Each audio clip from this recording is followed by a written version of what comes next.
Eu sou Mário Persona e essas são as respostas que eu dei aos que me perguntaram sobre a Bíblia. Você escreveu perguntando se a revelação de Deus já estaria completa. Sim, a revelação de Deus ficou completa com Paulo, depois que o Espírito Santo revelou a ele o mistério oculto desde os tempos eternos, que é a Igreja, o corpo de Cristo. O próprio Paulo diz isso em Colossenses 1, 24 a 26, quando ele escreve: Regozijo-me agora no que padeço por vós, e na minha carne cumpro o resto das aflições de Cristo, pelo seu corpo, que é a Igreja, da qual eu estou feito ministro, segundo a dispensação de Deus, que me foi concedida para convosco, para cumprir, o sentido da palavra, e completar a palavra de Deus, o mistério que esteve oculto desde todos os séculos e em todas as gerações e que agora foi manifestado aos seus santos. Evidentemente, Deus continua alimentando o seu povo e falando a nós mediante a sua palavra e por intermédio dos dons de ministério que Cristo deu à igreja. Evangelistas, pastores e doutores ou mestres para a edificação do corpo de Cristo, mas estes jamais trarão novidades ou revelações inéditas. Simplesmente trarão aquilo que é segundo a palavra revelada e escrita, a Bíblia. O ministério do verbo ministrar da palavra de Deus é uma coisa, revelação é outra coisa. O ministério da palavra continua, as revelações não, porque não há nada mais que precise ser revelado. Já pensou que confusão se todos os meses nós precisávamos fazer um download de um upgrade da palavra de Deus, acrescentando livros e capítulos? Em 1 Coríntios também fica claro que a inspiração da palavra de Deus nesta dispensação foi dada aos apóstolos e a mais ninguém. Leia o capítulo 2 de 1 Coríntios, desde o início, para entender que Paulo está falando de si mesmo como apóstolo, portanto incluam-se também ali os outros apóstolos. Para facilitar o entendimento, eu vou falar, né, e colocar entre chaves o sujeito oculto das frases que são ditas ali em 1 Coríntios 2, versículos 6 em diante. Todavia, abre chaves, nós os apóstolos falamos sabedoria, aí no versículo 7, mas nós apóstolos falamos a sabedoria de Deus, versículo 10, mas Deus nolas revelou a nós apóstolos pelo seu Espírito, 1 Coríntios 2, 12. Mas nós, apóstolos, não recebemos o Espírito do mundo. 1 Coríntios 2,13. As quais coisas de Deus também nós, apóstolos, falamos não com palavras de sabedoria humana, mas com as palavras que o Espírito Santo ensina, comparando as coisas espirituais com as espirituais. Mais alguns versículos para mostrar também da inspiração verbal, palavra a palavra das Escrituras, que foi dada aos apóstolos e profetas. Você encontra isso em Provérbios 30, versículos 5 a 6.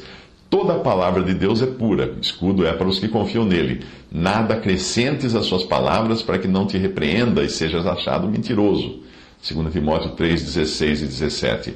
Toda a Escritura é divinamente inspirada e proveitosa para ensinar, para redarguir, para corrigir, para instruir em justiça, para que o homem de Deus seja perfeito e perfeitamente instruído para toda boa obra. 2 Pedro 1,21. Porque a profecia nunca foi produzida por vontade de homem algum, mas os homens santos de Deus falaram inspirados pelo Espírito Santo.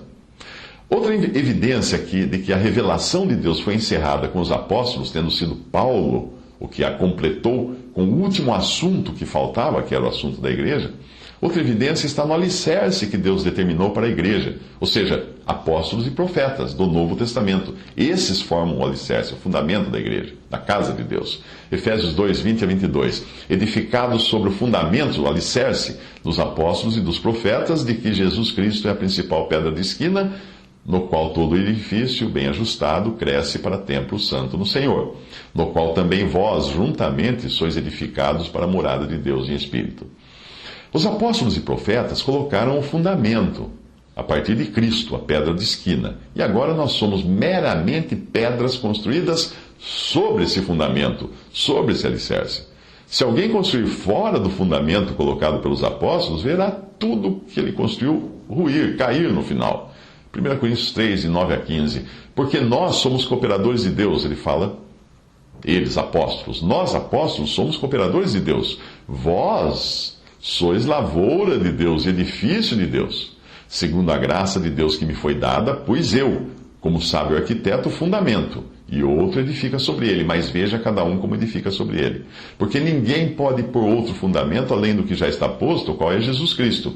E se alguém sobre este fundamento formar um edifício de ouro, prata, pedras preciosas, madeira, feno, palha, a obra de cada um se manifestará, na verdade o dia a declarará, porque pelo fogo será descoberta, e o fogo provará qual seja a obra de cada um. Se a obra de alguém, que alguém edificou nessa parte, permanecer, esse receberá galardão. Se a obra de alguém se queimar, sofrerá detrimento, mas o tal será salvo, todavia como que pelo fogo.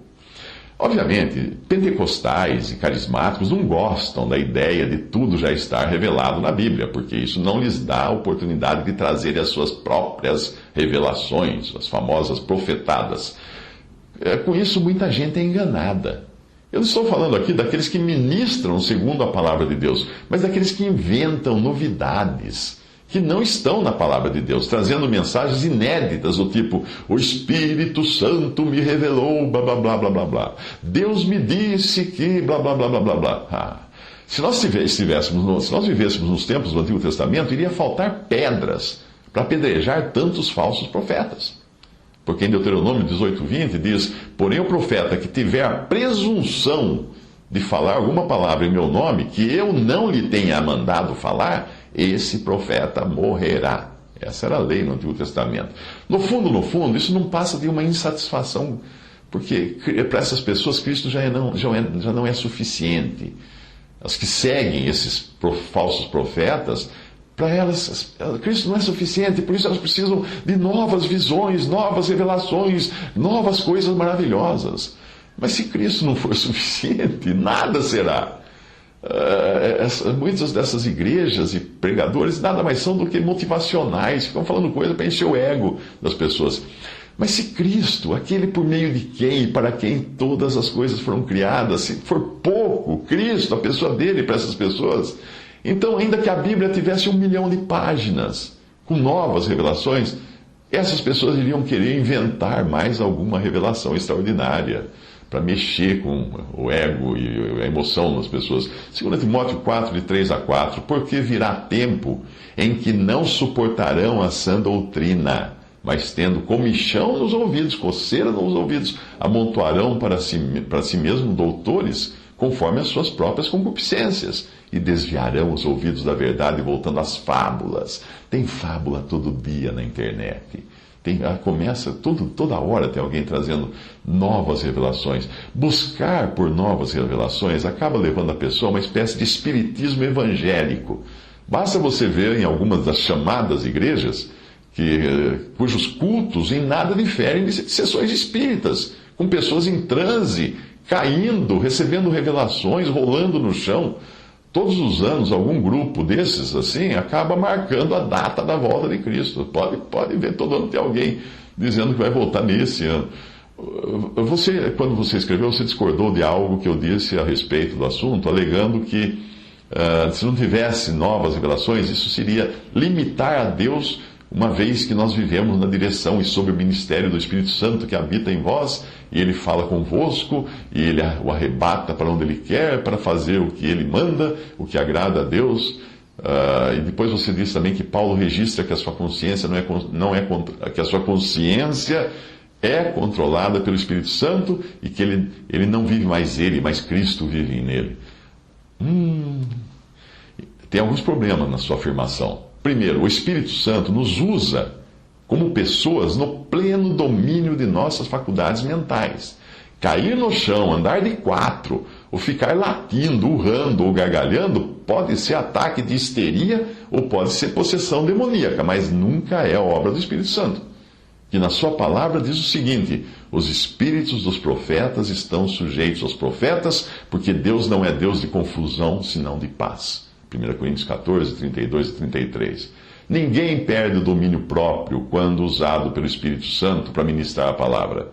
Além disso, o que Paulo quis dizer com "é Cristo quem vive em mim", não se trata de uma incorporação de uma entidade espiritual que invade o corpo de alguém, como acontece nos centros espíritas e terreiros, O versículo inteiro diz o seguinte, Gálatas 2:20: já estou crucificado com Cristo e vivo, não mais eu, mas Cristo vive em mim. E a vida que agora vivo na carne, vivo-a na fé do Filho de Deus, o qual me amou e se entregou a si mesmo por mim. Ele está falando de uma nova posição que agora ele tem como salvo por Cristo. O seu velho eu já foi crucificado com Cristo, ele já não deve nada mais à lei ou à carne, que é o assunto dos versículos anteriores, se você ler, você vai ver. Já que agora a sua identificação é com Cristo. A sua vida nova é vivida na fé do Filho de Deus e não mais na concupiscência da carne. É este o sentido. O velho dono perdeu o direito sobre mim. Agora eu sou de outro dono, Cristo. Ou como dizem naquelas faixas de restaurantes e lojas que nós vemos no comércio, agora sob nova direção.